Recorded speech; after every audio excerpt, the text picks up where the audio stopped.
Alright, hello and welcome. So today in this video we will be talking about the XSS vulnerability. So let me just tell you what's going on. So one of the employee of the TBFC company called MaxKiddy has a message portal or web portal where we can contact to this guy and contact to him. Now our job is to find out if the XSS vulnerability exists on that web portal or no. And the learning objective we have is that you'll understand how the XSS work in theory and practically as well, and also learn how to prevent it. So now I've already started both of these. You can just start. Next, let me just click on this check and then we can move to the task 2. So first of all, what is XSS? The full form of this is cross-site scripting.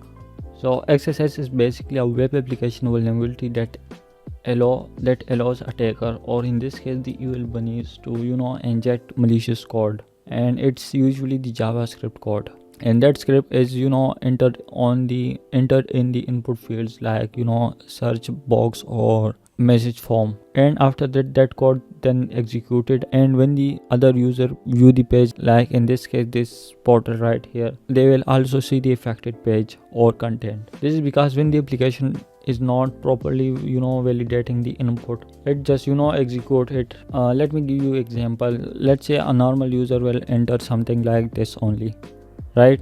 And there is nothing wrong with this, but let's assume the XSS scenario. So in that we will just use some kind of JavaScript, like in this case that will just give us a pop-up on the screen, and it will have the hacked word. So it will not only just show the website text but also execute the script. And next we have actually we have two type of XSS attacks. One is the reflected XSS and another is stored XSS. So the reflected XSS happen when the malicious payload is immediately reflected back in the HTTP response. It's like, in simple term, it's inside in the URL, right? Like as you can see, this is a normal search term. It searches for the term gift, and if we talk about this, it just searches for this script, and when this executed, it will just show the pop-up on the screen. So basically the attacker create URL like this and send it to the victim, and when the victim click on it, their browser just load the page with the malicious URL, and then the victim browser also execute this script, and then they see this text right here or any payload. This is just the simplest one. And after that we have the stored XSS one. This is also called the persistent XSS, and it happens when the malicious script is saved on the server in the database of the web panel or web application, right? And it then automatically loaded and executed for every user who sees this page. So basically the payload is stored permanently on the server and affects all the user, not just one victim, and it exists until you remove it manually from the database. So this is the example right here. You can just read it out to yourself. Actually I am not going in detail in this right now, but in the end of video I will just explain one simple example that when you listen to it you will just understand this thing. So now we can just move to this. The next step we have is the protecting against the XSS. So we will just talk about some method that will help us prevent the XSS attack.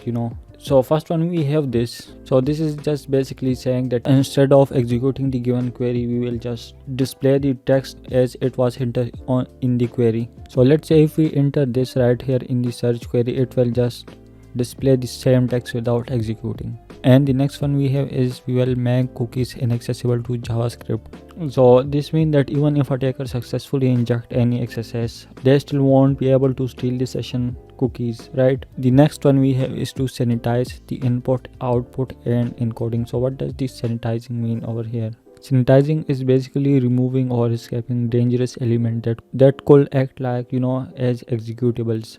And after that we will just come to this part. So now that we understand all of these stuff in theory, we will use it practically. We will find out if the the web page or the web application has XSS vulnerability or no. So let me just open the target machine and then we can just do the practical. So as you can see, the machine is open. Let me just open the Firefox so that we can open the portal.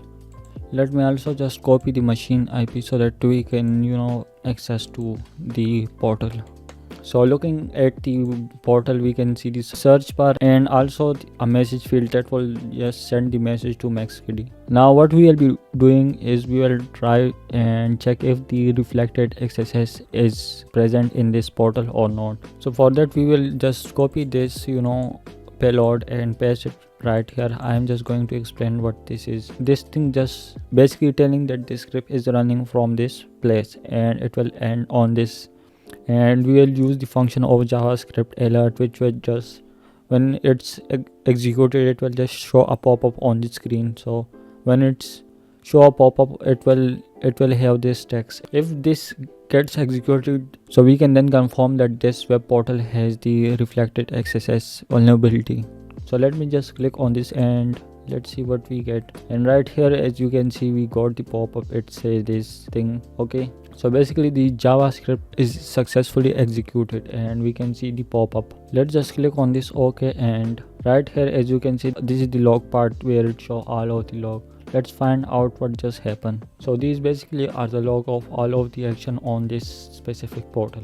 So right here we can also see the timestamp and see the alerts that this is related to security. And this is the client IP, and they are just telling us that XSS detected and this specific search term was executed, right? And we also got our flag. So let's just copy this flag and we can just paste it right here. So then we can just move to the next step. Now that we have confirmed that the reflected XSS vulnerability is existed in this web portal, we can just now find out if the stored XSS vulnerability exists or no. So right here, this is the message form. This is very best for testing it out. Basically, when we just type any message, it will send the message to the person or MaxKitty in this case, and then the message will be stored on the server for MaxKitty to view it later. Okay, and then the message will be displayed to the user. So let's just copy this thing right here and just paste it over here,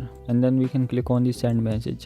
So as you can see, this is successfully executed. So what does this mean? Basically, this payload was stored on this server. So each time we refresh this page, it will just show us the pop-up again and again. Each time we refresh, we will see the same pop-up.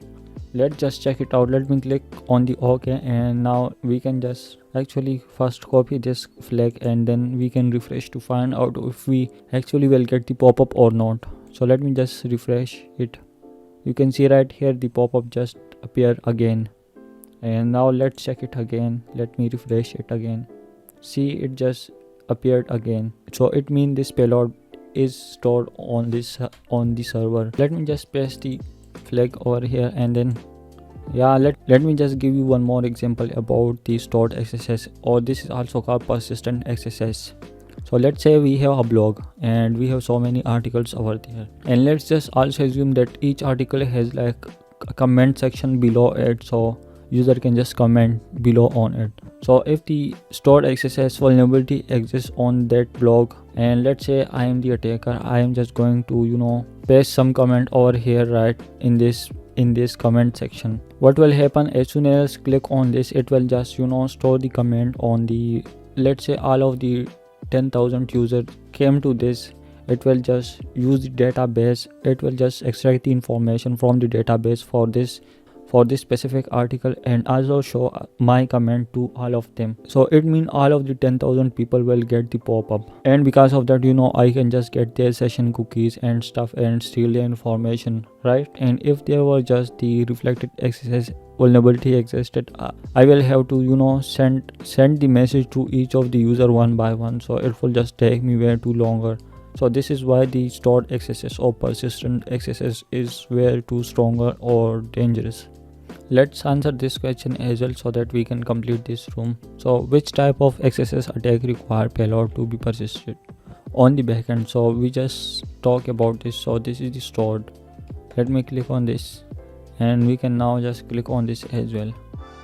So finally we have completed this room as well. Hope you like it and understand what I explained, and I will see you in the next video. Till then, take care.